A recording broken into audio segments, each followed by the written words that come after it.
so many movies, no time to watch them all. But Twig wants to see them, so we gave Twig a call. Now they're bringing on their friends, and together they will view these. So sit back and relax, it's Twig's Missing Movies.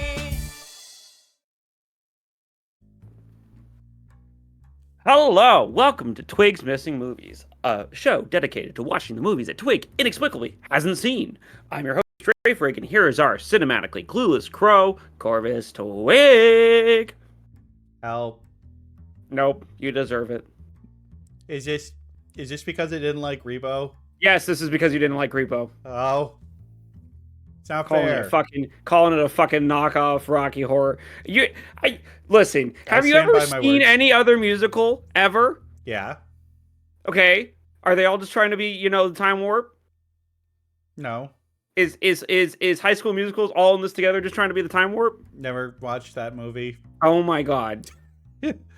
I can't make points to you because half the points I'm going to make to you, you haven't seen. It's almost like we should do like a show where we catch me up on movies that I haven't seen that I should. Yeah, it's almost like we said that was the thing that we got to do. Yeah, it's almost like a thing we got to do. Look, I'm gonna be honest with you. I'm not a huge fan of musicals.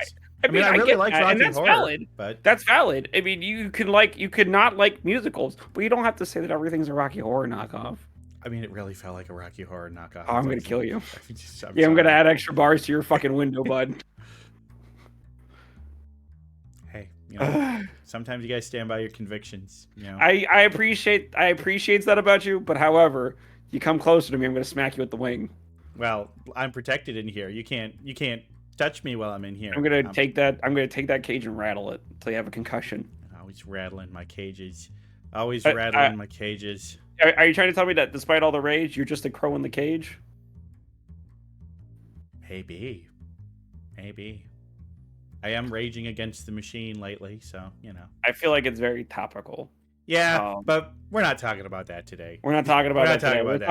We're talking about other topical matters today, aren't we, Twig? Like how it's November. Yay, November! Yeah. Oh man, I'm actually kind of planning my first Friendsgiving. You are invited if you can make it, obviously. But it's the first time leaving the state I live in. I live in a generally safe state. Yeah. But money. Money is important to that. But I'm actually kind of excited because this is the first time that I've ever actually actively tried to put together a Friendsgiving of my own making. I hope it goes well. I am quite nervous because the last time I tried to do Thanksgiving, I was in Canada with some friends, visiting my niece for the first time, and I made green bean casserole, and I undercooked it. Aw. And I need you guys to understand, like, I pride myself on how well I can cook. Quite a few people can attest to how good my cooking is. And so when I fuck something up, I also maybe dried out the turkey a little bit. But in my defense, it was also my first time ever making my own turkey. Like whole turkey. Yeah, but it's not an easy thing to make. It's not like the skin was perfect. The skin was fucking delicious. The inside was not. The inside was definitely too dry. Yeah, I don't like that. Yeah. But yeah, whenever I fuck up something like food, it sits in the back of my head until God knows when I'm able to actually try it again. Like I made cookies when I visited Bonn back in July for their birthday, and I fucked up the recipe just enough that it was more of like a cakey cookie. I don't know. It was like a cakey. It was like. Yeah, that'd be a good definition of it. It was just like it basically had like the texture of a cake, but all the flavor of a cookie. It was actually quite good, but it wasn't what I wanted, right? Like if I intended to make that or was like I'm gonna try this recipe, I would have been fucking thrilled, absolutely chuffed about it. But because it wasn't the cookie that I'm famed for making, it was just not good in my head. Yeah, that's the trouble. Man, I've got some great recipes I make, and every once in a while I screw them up. I'm good at cooking, but I'm not a great baker. I mean, baking is a science. A lot of people don't realize how much of a science it is because, and it's an exact science, right? Because if you add too much of one ingredient, it will absolutely change everything about the composition, right? It's not like a sauce where if I added too much salt, okay, just add a little bit more of like tomato or something, right? Yeah. Um, so it can be very unforgiving. Yeah, But once you know baking it, really is the perfect blend of science and art. yes, and that's why I love it so much. Is because I love science. I'm not very good at it, mind you, but I love it. And I love art, and I'm not very good at it, but I love it too. You know. Um, so yeah, no, I'm quite excited for my Turkey Day plans. What about you? Do you have any good Turkey Day plans, or is it just gonna be you and Well, the girlfriend at home? my sister, her husband, and their kids are going to be in Green Bay to go to the Packer game on Thanksgiving, so they Are you won't be in going? town. Oh, My parents moved to another state, and they will be in that state. So my immediate family is not going to be around. And I've oh, decided I don't want to go to an extended family gathering, so it's just going to be just me and the girlfriend at home, and I'm going to make a little. I'm gonna get a turkey and gonna cook it up. I'm gonna make some turkey, some mashed potatoes, some green beans, and some stuffing, and then we'll get a pie for dessert. And then, I won't make too big of portions of all those, although I'll still get a normal sized turkey because then boom, turkey meat. Lots of good dude, leftover turkey meat. I'm trying not to. I'm trying to see if I can find just like a half a turkey because I do not need a whole turkey. But also the part of me that is a hungry bastard that loves turkey sandwiches the day after. Love Where turkey it's the sandwiches. 7-layer turkey sandwich where you put a little bit of all the fixings from last night on It's the good sandwich. stuff. It's That good stuff. shit, that shit bangs. Yeah. That shit fucks. That shit rolls up like Snoop Dogg in a low rider and goes, "Hey, what's up?" One thing I plan on doing is 2 days later taking the leftover turkey meat and making myself a white chili. Oh, that's a good idea too. Yeah, get some a good chili, idea, some too. beans, some white, and mix it with the turkey, and we'll be good. You know what's great about beans though, is that I believe that they're a fruit. They're the magical fruit. They are the magicalist fruit, which I think is The it's more kind you of eat, the more topical. you experience flatulence. Talking about fruit is kind of topical because today, Twig, we're going to be talking about a little dramatic movie called The Birdcage. Oh, and it's topical because 2 of the characters are fruits? I don't think you can say that. I cannot say. I'm sorry, but you set I me up can- for the joke, and I had to take it, I even know, I though know. it's It's fine. wrong. It's fine. I tossed you the ball. You knocked it out of the park. You're doing good, kid. You're fine. He gets a pass, guys. It's 2024, guys. Come on, please. No, it's a great movie. I'm actually when I saw this was on your list, I was very excited about it. And as our guest, Noire, not Noire, Navre. Noire Navre, Navre. You know. it's the end names. They got me, okay? Navre was what it came up was like, hey, I want to do Birdcage. I was so thrilled. Of course, we were out in public, so I couldn't like go yeah, nearly as loudly as I wanted to do it. But I'm very excited about this movie because it's one of my favorite. I say that a lot. I say this a lot. I just love movies. Okay, guys, you all know this. I love movies. Movies. All right. So this movie was released on March 8th of 1996. It is actually a remake of a film called La Cage aux Folles. I don't know if I'm pronouncing that right. I'm not sorry, French people. Fuck you. And that movie is actually an adaptation of a play by Elaine May of the same name. So it's a remake of an adaptation. And it's only a matter of time until we French get a name remake is- of a remake of an The adaptation. French name is The Cage. That's how it's pronounced. Où est la cage?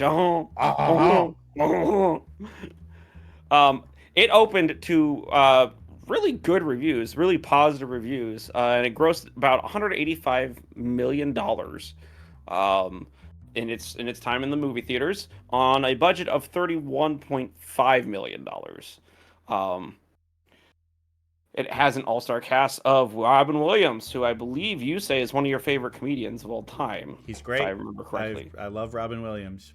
Nathan Lane, who is one of my favorite comedians of all time, because in my head, I sound like him. I know I don't sound like him from all the recordings of my voice that have been out there, but in my head, that's what I sound like. I mean, I can hear some similarities. Gene Hackman and Diane West, among other names. I mean, this is a star-studded movie from start to finish. There are definitely some actors in there that you might not recognize, you might not know, but it's they're called extras. No, they're characters. You can't just say that about another person. Other names such as Christine Baranski, Tom McGowan, Hank Azaria. Hank Azaria is pretty. I mean, He's been voicing Simpson I mean, characters. yeah, that's true. I forgot that. Yeah. I forgot that's him. Chief Wiggums. Fuck, I'm stupid. Yeah. Among other names, where was I here? It did win a Screen Actors Guild Award for outstanding performance by a cast. So not just one person. You know, everybody did such a good job. They got an award. I like that award. I feel like the Oscars should have that kind of award. I feel like a lot of places should have that Best award. overall cast. I mean, like, you know, I did. Everything Everywhere All at Once easily would have won that. Mm-hmm. Agree. Fully agree. Fully agree with that sentence. God, what another movie.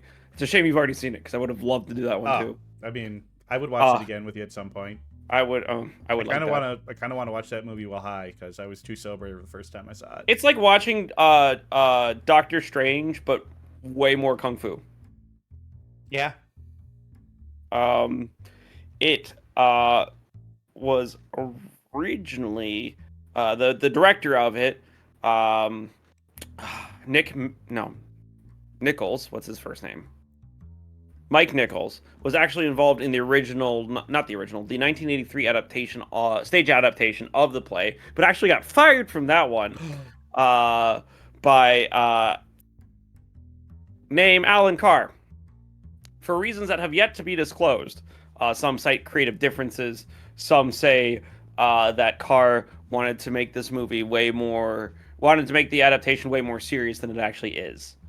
So it's creative differences at the end of the day, I think, that did him in. And from what I understand, this movie is a comedy, yes? Oh, yes. Oh, yeah, 100%. How could you have that cast? You have this cast and it's a serious drama.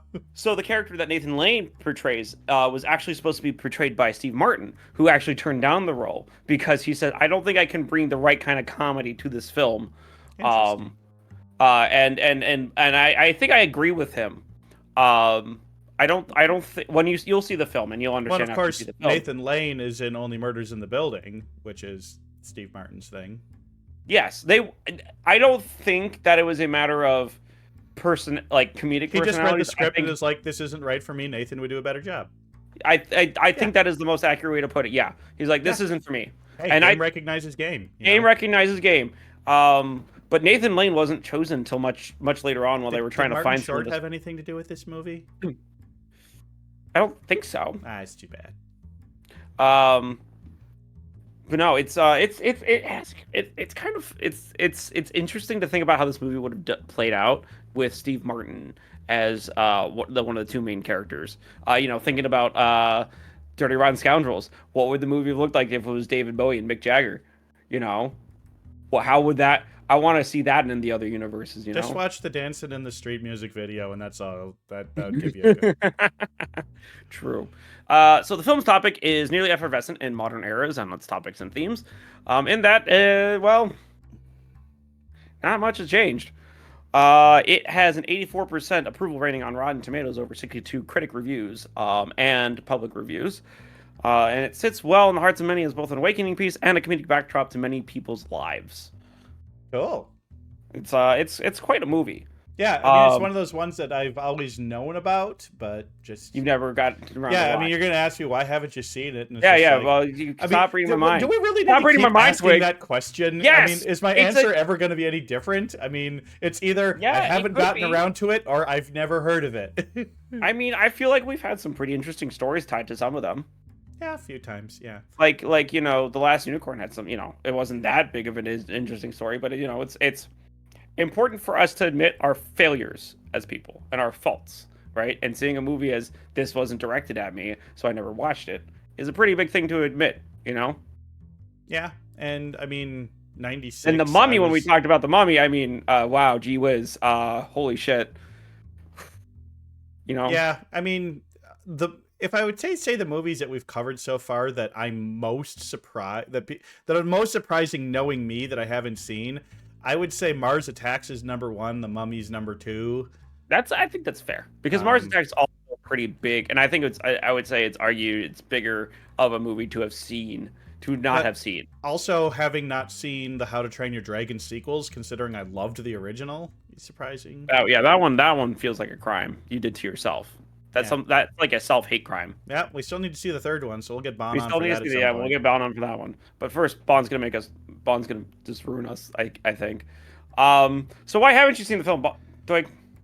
Just never got around to it. I'd heard of it, but I mean, I was only 11 when it came out, so Yeah, it but really you're a wasn't... Robin Williams fan, aren't you? Yeah, but there's a surprisingly large number of Robin Williams movies I've never seen. Good fucking god. Like 1 Hour Photo, Patch Adams, Good Morning Vietnam. Have you seen Train Spotting? Not Train Spotting. No. Is it Train Spotting? I don't know. I didn't think What he was in movie is it? Trainspotting. No, I'm thinking of a different movie. Hold on. Planes, Trains, and Automobiles? No, he. Doesn't matter. I mean, Doesn't matter. I've seen a lot of his movies. I just haven't also seen... Have you seen Robots? Yes, I believe I've seen Robots. Yeah. Okay, good. I think I saw it in high school. I don't remember Flubber. much about it. Seen Flubber, seen Mrs. Doubtfire, seen Hook, Jumanji. seen Jumanji. Happy Feet. I kind of have seen Happy Feet. It's been on at my... Good Will Hunting. Good Will Hunting. Maybe? Matt Damon. Yeah, I know. Robin Like, Williams? it's one of those movies. It's just like, okay, I know all about this movie, and I feel like I know the whole plot. Have I ever actually seen it? Maybe not. I don't know. Either way, yeah, just never got around to the Birdcage, but I'm looking forward to it. I am too. I'm really I am looking too. forward to this movie. So what do you know of the film then? Have you been around for a while? I know the main premise is that we have a gay couple, and one of them has a son, and that son is getting married, and the fiance's parents are like super conservative people, and I think they're a politician. And so hijinks and hilarity ensue from a conservative having to meet the it's basically Meet the Parents if one of the parents couples was gay. Yeah, that's I mean, I'm sure that's not it, but you know, something's, you know, it's pretty close. I mean, now we're just encroaching on the obvious territory of what do you think happens in this movie? All right. Well, let me bring up the sheet. Okay. Now, one of the gay guys has a son. I know that. I don't know which one. You think that'd be a good prediction for me to predict which one of them is the son is? Yeah. Okay, I'm gonna guess it's Nathan Lane's son is getting married. That's my first prediction. I'm giving myself a 50-50 to start off. I am going to guess that there is a scene where they meet and the gay couple has to hide they're gay. You know, kind of like the scene where it's just like, yeah, it's just like they're at a dinner or something, and it's just like, oh, here's my dad and his friend, and like they're meeting them, but like, you know, trying to you know, hide the fact that he's got two dads, like, to the parents. You know, okay. I'm gonna guess so there's an engagement in the movie. I'm going to guess at some point the engagement is broken off, but then is, you know, but then comes back, I guess. What's the best way to word that? You know, so it's like, you know, you have that second half low point, you know, during the second act when things are low, it's not going to work out, we have to break off the engagement. You know what? I'm going to say at some point the engagement's broken off. And then I'm going to say the conservative dad just wants his daughter to be happy and gives blessing. Mm-hmm. All right. I think I need to make these a little bit smaller to fit. A dad wanting their daughter to be happy? Unheard of. Yeah, well, What do you got? How many you got there? You got 3, 4? I got 5. I got 4. I feel like I always need to have 5. Yeah, you always. I feel like 5's the minimum, right? Um, Because you can double that and get 100%, and that makes the math easy. yeah. Let's see here. And you can also do 4 and quarters, but who wants to deal with quarters? I'm going to say, Sure. Beyonce's mother finds out first and hides from husband. Okay, that's a bold Like, I think one. she's going to be Bold okay one. with it, but the husband's going to be the bigger problem. So I think that's going to happen. And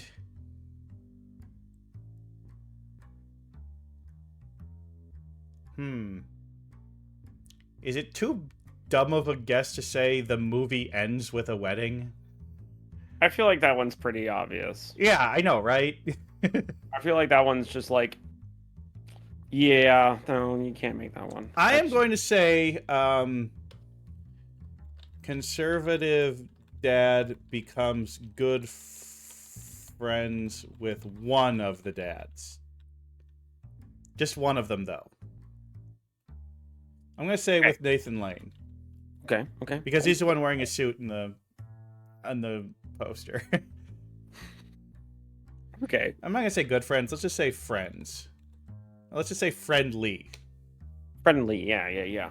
That's a good one. Yeah, it's just like, hey, let me take you out golfing or something like that, you know. Okay. All right. These are pretty good predictions, I think. I think that's good spread. Good spread. Very good. Well, I guess there's only one thing left to do now. That's to watch a movie. So yeah, when we come back, we will have watched The Birdcage. Yeah.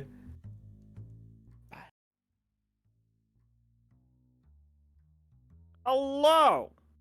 Welcome in. Oh, Hello. Oh, I should turn that off. Okay. Well, Well, back. And we're back. Joining us on the show for the second time is Noire Navre. Although the first time, that was you were just part of a big ensemble.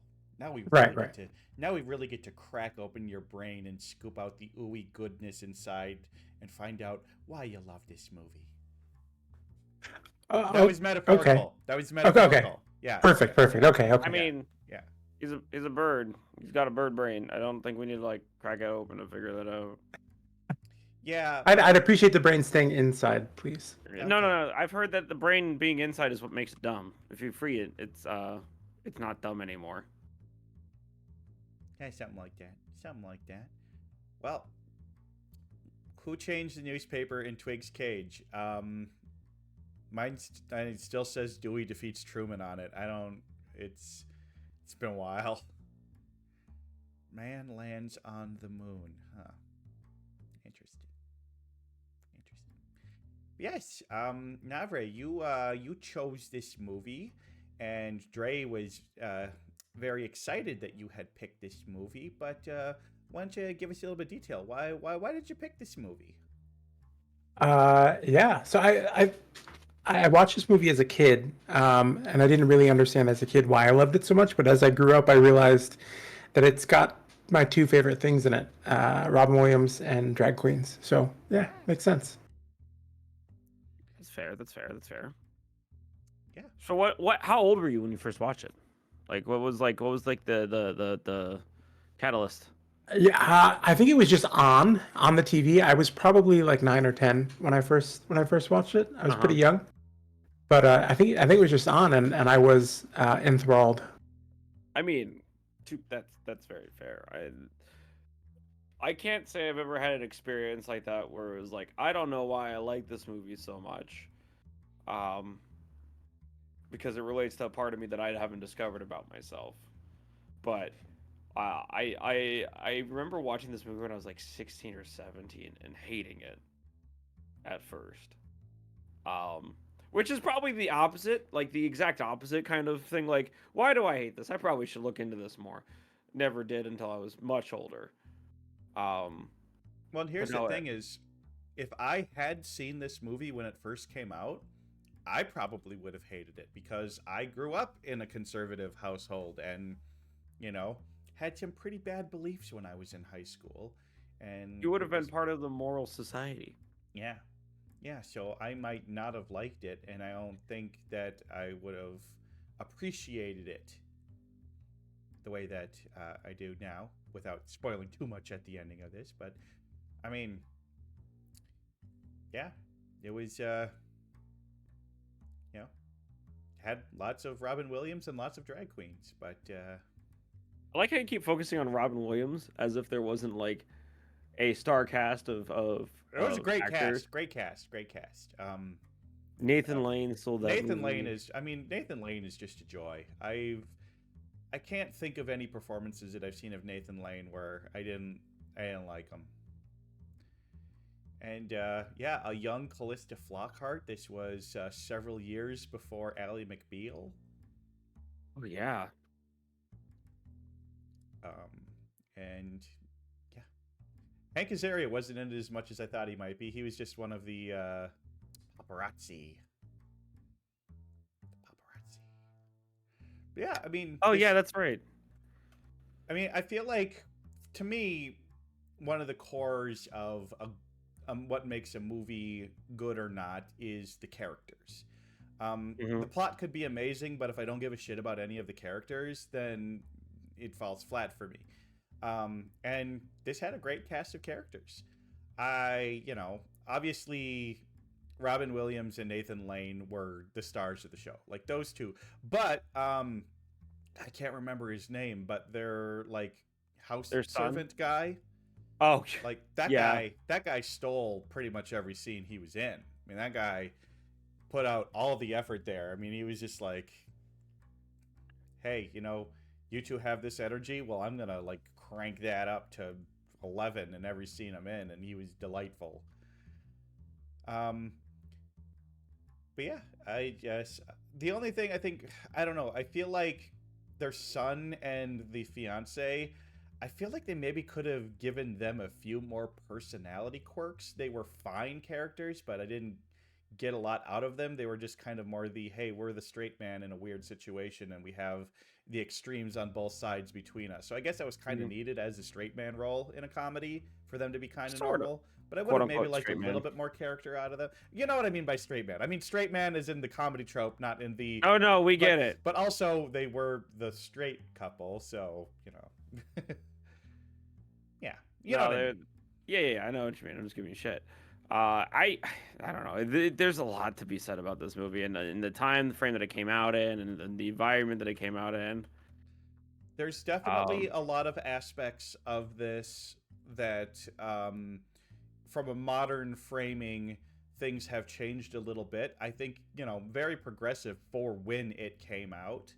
Like one thing that kind of thing is just like, nope, he's got two dads. And the thing is like, I don't know, it feels like they just were afraid to say it, but it felt like Nathan Lane is not a man. To me, from what I saw in the movie, no, this is a gay man and a trans woman in a relationship. Yeah, absolutely. Yeah, absolutely. I mean, but this movie came out before that kind of stuff was socially acceptable. I mean, think of like, for example, Eddie Izzard, who most of I can't remember. They had a recent change. I think Eddie Izzard prefers like she they these days. Yeah, she they. So like, but Eddie Izzard for the entire part of his career pretty much was relegated to just using transvestite as a moniker for like how they wish to present on stage, and just like I'm using this as an example of like how things have changed, right, and how accepting things have become.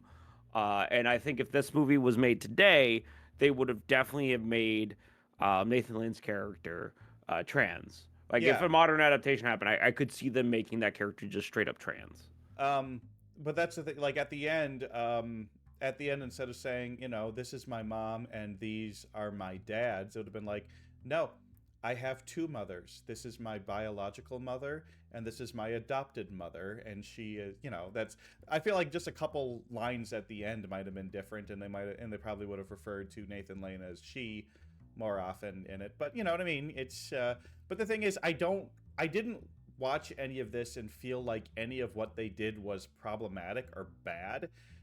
Because you could tell that it was very much done with love and in the right place. And the Mhm. framing of the whole movie is that, hey, this is a subculture that should be celebrated, not hidden away. Like, that's, if I was going to say what's the core theme of the movie, it's just like, hey, drag and trans people and gay people have their own wonderful culture and it should be celebrated. That, to me, that's the core theme of the movie.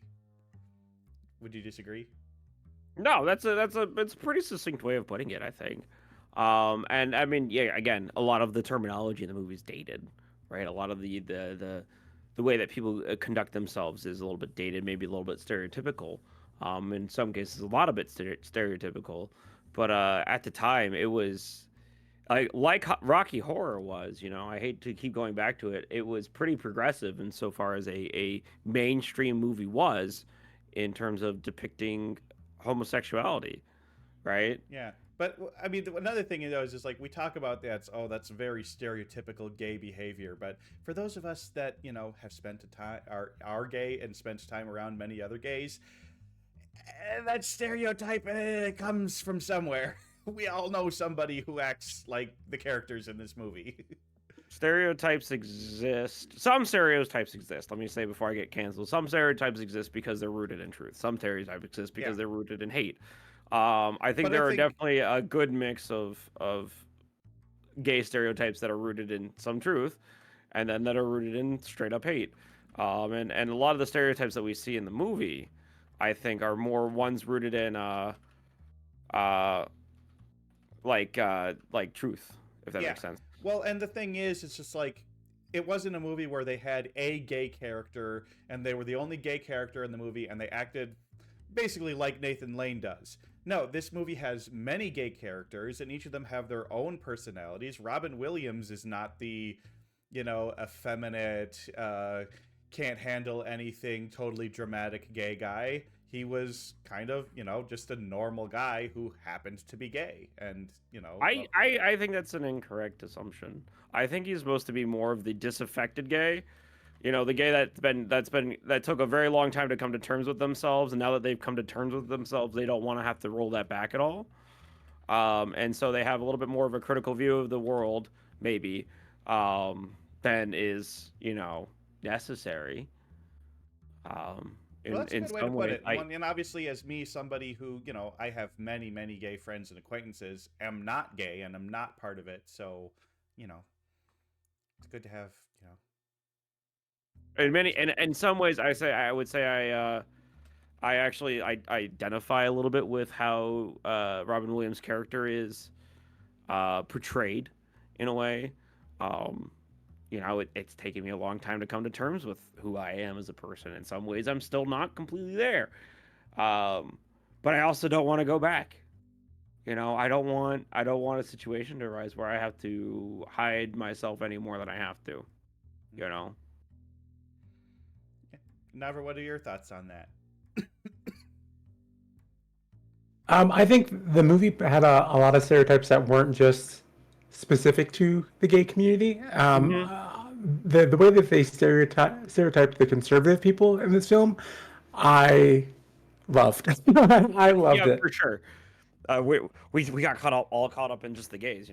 We didn't talk about like how they portrayed the conservative people and like the governor. It is kind of a conservative cliche that the family morals conservative ends up being caught with in a homosexual escort of somebody of a different race. The whole, conservatives just hate these people because they're hypocrites and they're hiding who they really are. That's kind of a stereotype that actually can be hurtful, but also is also rooted in a lot of things that have happened in reality too. Yeah. I mean, like I kept saying the entire movie, and I've said a few times in movies like this, and nothing has changed. It's the senator. The senator that died, Hasio.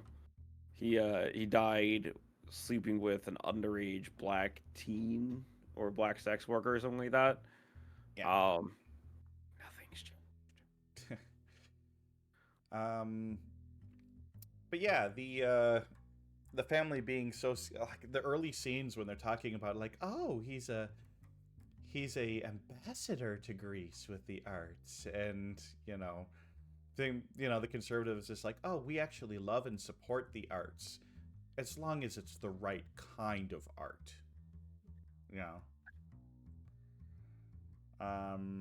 But yeah, it was interesting. I was talking about my prediction. I'm getting a little ahead of us, but like the prediction of like, the big scene where they meet each other. I didn't realize that was going to be the big climax of the movie. There was a lot more build-up in this movie than I thought there would be before the worlds collided. It's a product of the time. I think we've talked about before in private and on the show. Movies were just made differently back then. Movies were made with a lot more build-up, and like there were acts to the movie, whether you saw them or not. In a lot of movies, not all of them, obviously.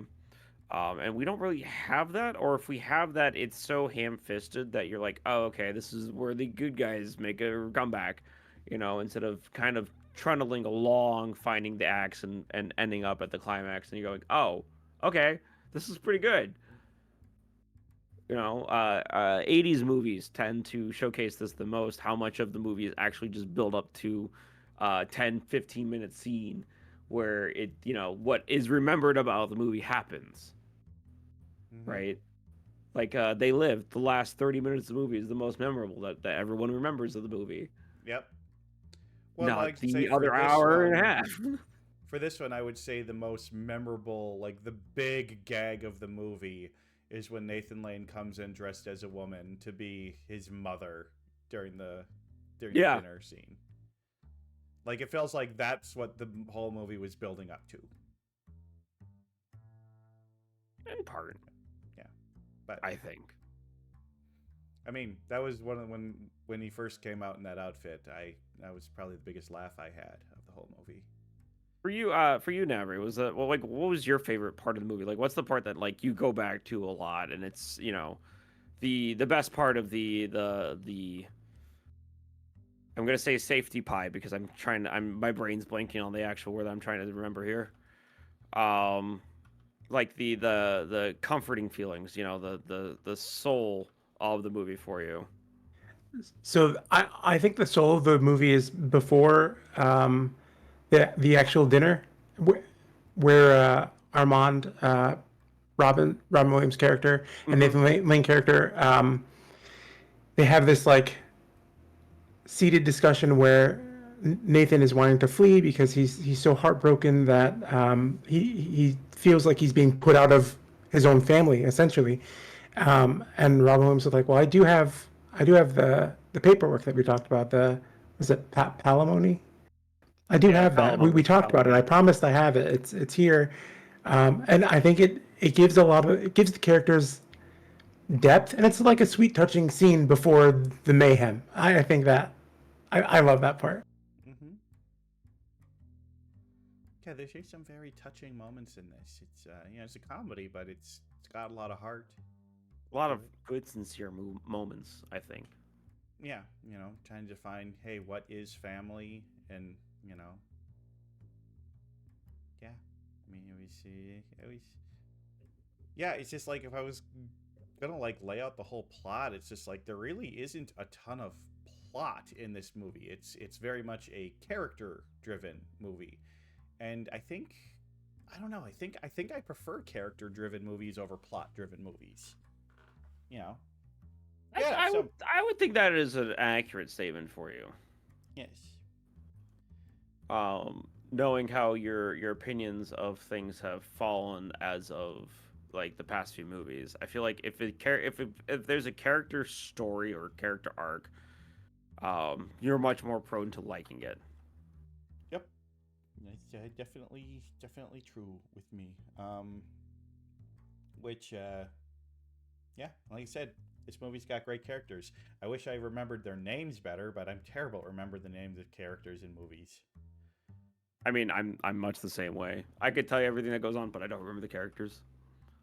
Yeah, it's the names, the faces thing. Yeah, and that's what I mean. It's one thing that can pull you out of it. Is just like I couldn't help but like, well, that's Robin Williams, that's Nathan Lane, that's Callista Flockhart. You know, it's just like I see their faces, and then I see the actor as much as I see the character, which isn't always a bad thing if it's an actor that I really like, you know. But you know what I mean. It does take you out of the movie a little bit. That's why I like horror movies. Like horror movies with actors I've never seen before are always the best. Because it's just like, you know, watch a horror movie with, I don't know, Sandra Bullock. It's like the Bird Box. Yeah, exactly. Like Bird Box. There's no like nothing that pulls you out of the immersion when it's unknown actors. Really? Yeah, when you don't know the actor that's on the screen, I feel like you have a better sense of immersion. I think that's what. I think you accidentally said the opposite of what you meant to say. Oh, probably. Yeah, that happens. Yeah. Like when you know the actors, the immersion is ruined. Is that what you're trying to say? Right. Yeah. Because you said if you don't know the actors, it ruins the immersion. Yeah. Yeah. It's just verbal slip up. It happens to all of us. Yeah. No, I just wanted to clarify because like I was about to be like, I honestly find the opposite to be true because like that's why I liked Late Night with the Devil was I really didn't know any of the actors and they really sold the roles. Yeah. And it's also why I've never liked Leonardo DiCaprio as an actor, because every movie I've seen him in, I'm like, that's just Leo being Leo. Yeah, it's just the same character. Yeah. You know, sometimes he shouts loudly, and that's how he shows emotion, is he just yells. Mm-hmm. I mean, he plays a rich asshole in like 4 movies. Yeah. I mean, I did like him in Django Unchained, but that's about the only movie of his I thought he again rich asshole. Yeah, rich asshole. I mean, it's just I don't know. I think character-driven movies have a lot to say and can be very good, but likewise they can also be very bad too. Yeah. Now I want to talk a little bit about the biological mother. I thought she was an interesting character because she was like. So, from what I understand, she was not a hookup. Was she like a surrogate? Yeah, so she was, from my understanding of the film, and not very, maybe you want to speak better to this, but she's supposed to be a surrogate. Armand paid her money to have their child. Yeah, I think the whole scene where he's in her office, they kind of allude to how they were in like a theater class or some kind of theater together, and then she became his surrogate, and then he got drunk one night and was like, screw it, let's actually give her that baby. Okay, yeah, because You can get him not being exactly fully gay. Yeah, well, I mean, obviously sexuality is a spectrum. You're not you don't just say I'm straight, I'm gay, I'm bi. There's there's obviously a spectrum of what you're interested in, and since gender and sex are not binaries either, neither can sexuality be. It's so you know what I mean. I'm speaking to the choir here on this one, but yeah, he's just like he's mostly into men, but he's also clearly into trans women and is willing to deal with AFAB people as well. So it's just like he's not 100% gay. He's gay, but he's not, he's just more on the I like dude sides of the spectrum than the I like women sides of the spectrum. And that's Wiki claims she was a hookup, so interesting. That's fair. But I thought she was an interesting character. She added an interesting dynamic, and I liked she had really good chemistry with Robin Williams. I couldn't help but feel that like she was also just added to add a layer of complication to the climax. Oh, for sure. She wasn't exactly necessary to the plot of the movie. Like if she was removed, the plot would not change. I think all that much. I think there's something to be said about her being like a catalyst to like the truth coming out. But I think the truth could have come out in other ways, and it still would have landed the same way. Mm-hmm. But yeah, then, after they reveal to the dad, he's obviously not okay with it. But then the paparazzi are going in, and he's just kind of like, then they had to like help him get out of the birdcage. And so they end up having him dress in drag to walk through the birdcage to get past all the reporters. I thought that was kind of funny. Yeah, And- it's a very comical moment, right? Like we talk about like the hypocrisy of conservatives and getting into situations that they say they hate. What I thought was so weird though is that like he didn't suspect Nathan Lane as being a man in drag the entire time, and Nathan Lane was so obviously a man in drag that entire time. I think it goes back to a lesser known stereotype or a lesser known problem, in that and maybe this is maybe a little bit better known now, but like people who are always like, oh, I can tell, oh, I can always tell, Yeah. Yeah. and then they get into that situation like, oh no, I can't tell, but they don't know that they can't tell. You know. Yeah. I think a bit of it was him also like suspending his disbelief because he loved that character so much, had all the core family values that he was so about. That's true. You know, you see what you want to see a lot of times, and if you're primed to say this is a woman, you know. Yeah. Yeah, that makes sense. Yeah, I get that. And Albert was supposed to be good at playing. Yes, Albert was a great actor. Portrayed by a great actor. So, yeah, I guess I can see how it kind of fits. But yeah, we can always tell. No, you really can't. And yeah, well, we don't need to get into the problematic shit that No, people we hate do. So no, but I mean, it's just what it is. Again, Yeah. nothing has changed. Time is a flat circle, and we are but the donkeys that move it. yeah, well, let's just keep pushing that circle forwards. Yes, and as that circle goes forward, let's talk about your prediction, Twig. Oh, my prediction, just one of them. Predictions. I said I may have cut off at the end there for some reason. All right. Well, I was close on a lot of these, but I'm also wrong. Okay, Navre, could you move yourself over towards me so your head's not blocking the text? Perfect, thank you. All right, Perfect. Nathan Lane's son is getting married. Brr, had a 50-50, got it wrong.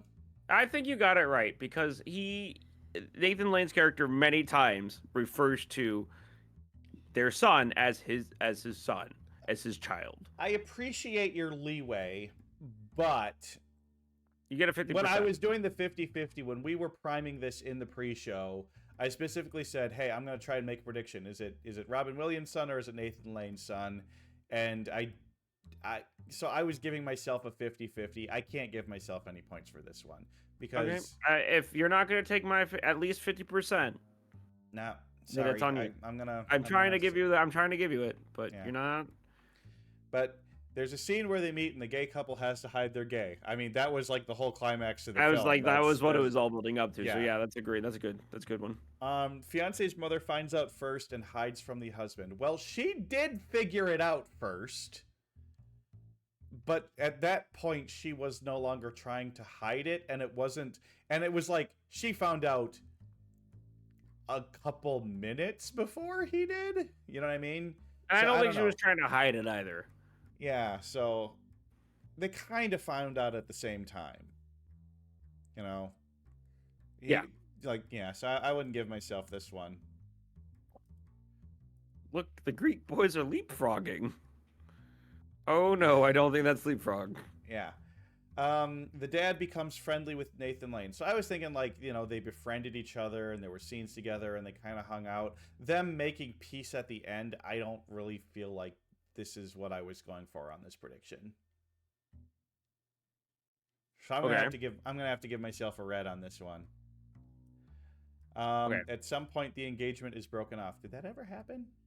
No. I didn't No. think so. It came close, but Came it did not close, happen.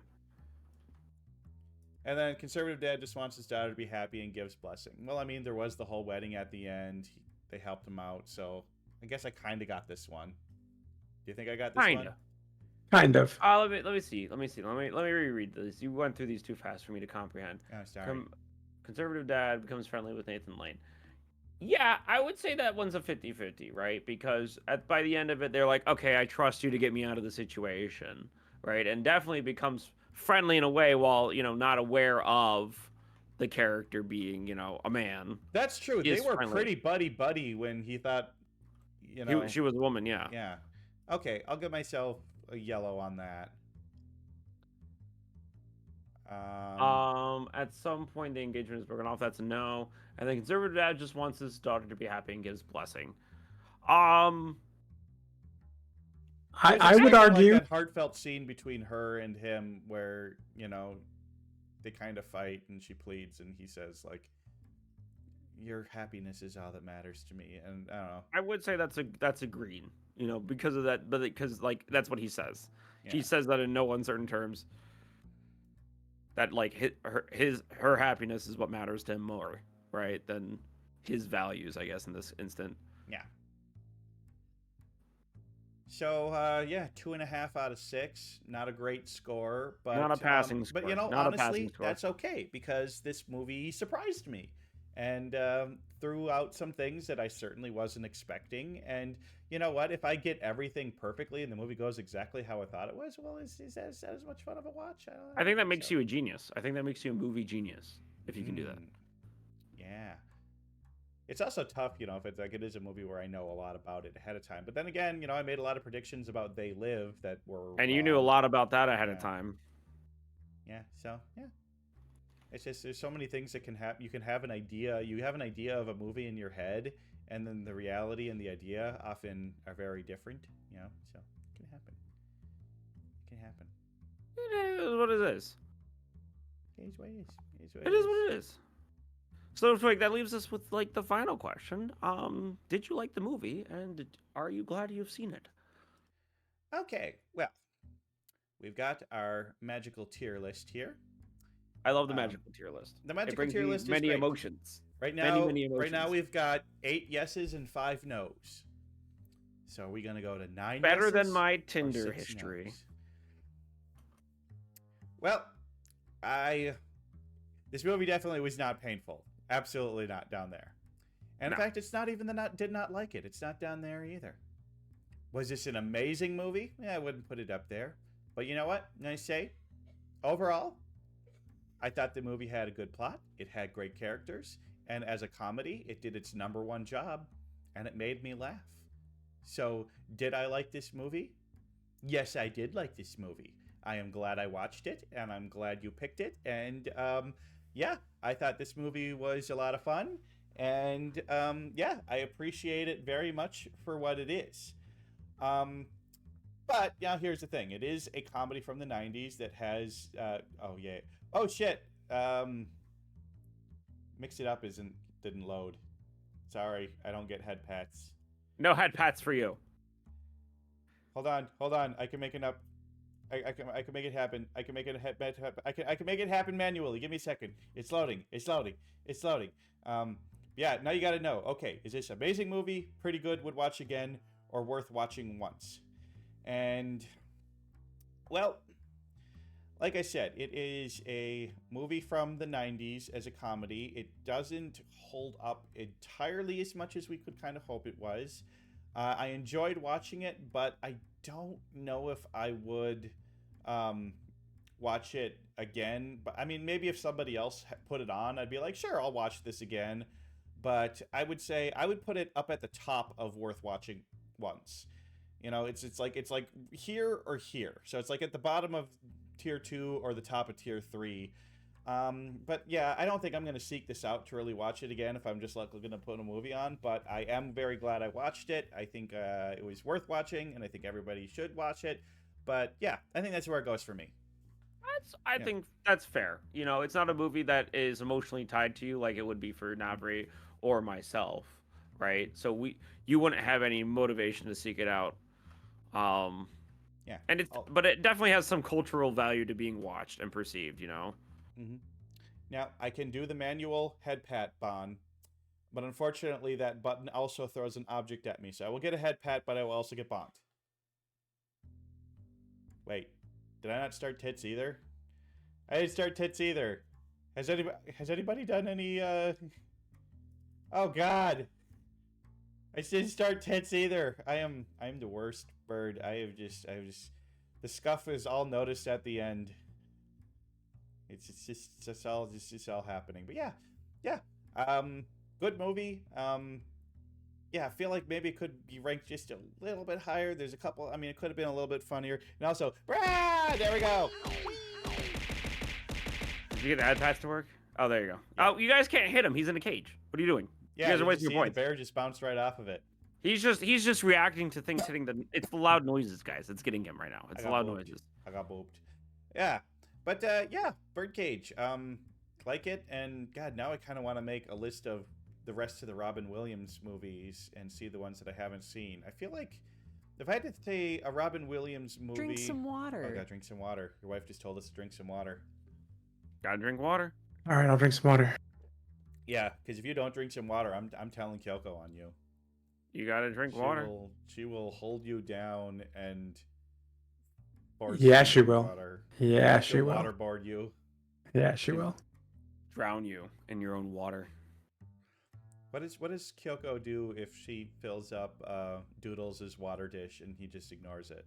It's just like She drowns him. oh no. Doodles is on his like 10th life. It's true. It's true. Oh God. How many I know Doodles this. have there been? This is like The Simpsons. Don't ask that question. Yeah, like I said, I want to make a list of the Robin Williams movies I've never seen. I believe the one that I want to see the most is 1 Hour Photo. That's a good one. That is a good one. Really good one. Yeah. That's an amazing one, actually. Yeah. And then Good Morning Vietnam, just kind of to, get the classics in there. You ever seen Toys? That was a weird movie. This was it's a movie. I remember it came out not that long after Toy Story. It was during that time where everyone was trying to make toys a thing. They're trying to sell product. But that is not Do kids a discussion for kids today. don't have toys anymore? Yeah. They just have tablets. But anyway, yeah, we've talked about the Birdcage, and thanks for coming on, Navri. Thanks for picking that movie. I'm happy you did it. Yeah, thanks for having me. That was a lot of fun. I'm very glad that we got to watch this one on stream, and that it was by someone also in and about the gay community. Yeah, a lot of these movies that, a lot of our VTubers like, this was fundamental for me as a child, is unfortunately I just don't get it because I'm too straight. I'm disgusting. I'm such an outcast being a straight VTuber. There's The no irony. There's just no space for straight white men in this community. Oh my god. I'm kidding, All right. of course. Well, everybody, we will see you next time on our episode with one of my other best friends, Crockett Corvidea, watching Interview with the Vampire.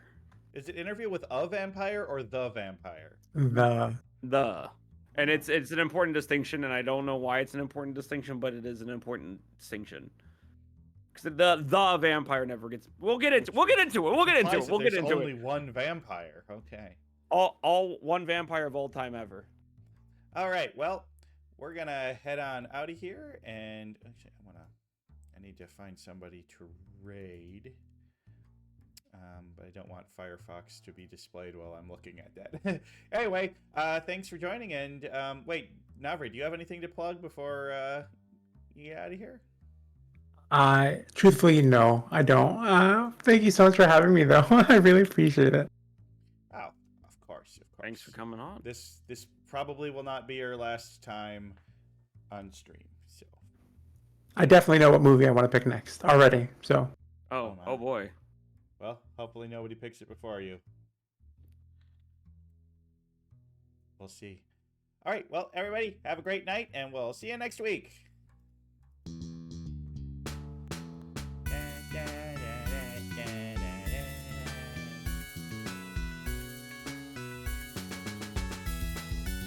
We are farmers.